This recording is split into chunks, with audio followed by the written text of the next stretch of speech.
तर चला आता आपण बनवणार आहे एकदम मस्त आणि साधी सोप्या पद्धतीने आणि सोबत बाजरीची भाकरी अशी आज आपण भाजी बनवणार आहे. म्हणजे सुकटची चटणी आणि त्यासोबत बाजरीची भाकरी.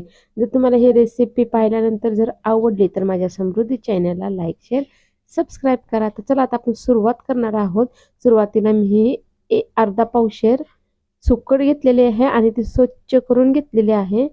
तर आता आपण हे सुकट जे आहे ते अगोदर भाजून घेणार आहोत. तर मी गॅसवर कढई ठेवली होती गरम होण्यासाठी. तर आता आपण काय करणार आहे, सुकट जे आहे ते न तेल वापरता आपण भाजून घेणार आहोत आणि भाजल्यानंतर आपण पाण्याने स्वच्छ धुवून घेणार आहोत. तर हे पहा, एकदम मस्त अशी सुकट भाजली गेलेली आहे आणि एकदम कडक भाजलेली आहे. तर आता आपण ही भाजलेली सुकट जे आहे ते एका भांड्यामध्ये काढून घेणार आहोत.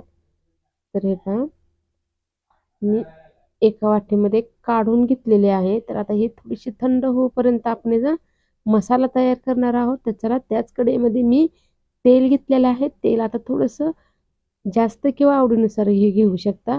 तर त्याच्यामध्ये आता आपण मध्यम आकाराचे 2 कांदे बारीक चिरून घेतलेले आहेत. तर आता लगेच त्याच्यामध्ये लसूण घेणार आहोत. लसूण जे आहे ते आरड केलेला आहे आणि आता आपण थोडीशी कोथिंबीर घेऊन कांदा, लसूण आणि कोथिंबीर अजून अगोदर आपण भाजून घेणार आहे. जरा कांदा भाजत आहे तोपर्यंत आपण हे सुकट जे आहे ते सुद्धा थंड झालेले आहे.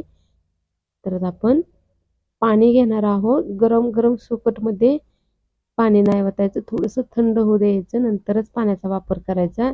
तर चला मग आता सुकट स्वच्छ धुवून घेतलेली आहे. पाण्याचा वापर नंतर केल्यानंतर सुकट थोडीशी कडक राहते, जास्तही नरम नको आहे. तर आता हे आपण पाण्यातनं काढून घेतलेले आहे. तर आता कांदाही निम्मा अर्धा भाजलेला आहे. तर त्यामध्ये आता आपण एक छोटी वाटी टोमॅटो चिरून घेतलेला आहे बारीक करून.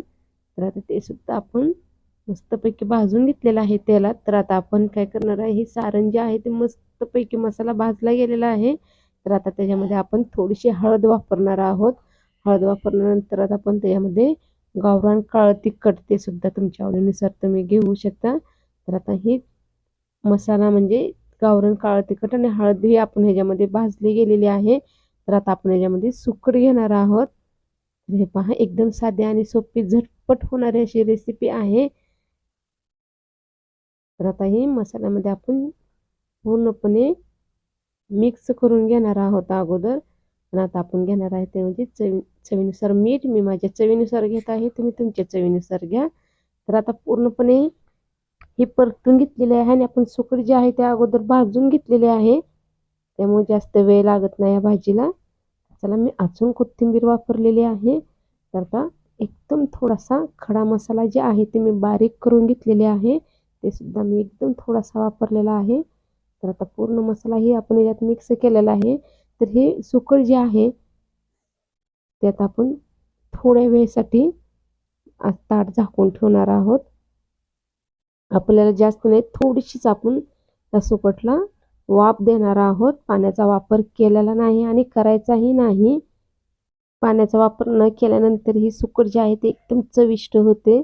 तर आता हे सुकट जे आहे ते पूर्णपणे खाण्यासाठी तयार झालेले आहे. तर चला, एका प्लेटमध्ये आपण हे काढून घेणार आहोत आणि आवडीनुसार भाकरी चपाती बरोबर हे खाऊ शकता. तर मी तर याच्याबरोबर बाजरीची भाकर घेणार आहे. बघताच तोंडाला पाणी सुटलं असं सुकटची चटणी तयार झालेली आहे. तर आता मी बाजरीची भाकर घेतलेली आहे. मस्तच झालेली आहे. रेसिपी तुम्हाला कशी वाटली कमेंटमध्ये नक्की सांगा आणि मी बनवलेल्या पद्धतीने सुकटची चटणी बनवा, खूप आवडेल. रेसिपी आवडली असेल तर माझ्या समृद्धी चॅनलला सबस्क्राईब करा. धन्यवाद.